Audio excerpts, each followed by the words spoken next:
आता आपला प्रवेश या मंदिरामध्ये झालेला आहे, पण याचा अर्थ असा नाही की आपला स्वर्गातही प्रवेश होईल. आहे का तसं? नाही. हे जे वचन आहे हे विशेष रीतीने जे स्वतःला ख्रिस्ती म्हणवतात त्यांना सांगितलेला इशारा आहे की नुसतं प्रभूजी प्रभूजी म्हणून, नुसतं आमेन हालेलुया, देवाची स्तुती वगैरे गाणे गाऊन ह्या सर्व जरी चांगल्या गोष्टी असल्या तरी त्याच्यामुळं स्वर्गाच्या राज्यामध्ये प्रवेश होत नाही. हा फार महत्वाचा इशारा आहे.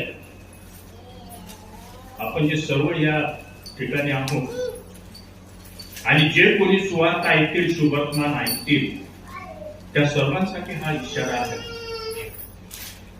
नुसतं ऐकल्याने कोणाचा उद्धार होत नाही. येशू तेच सांगायचा प्रयत्न करत आहे या ठिकाणी.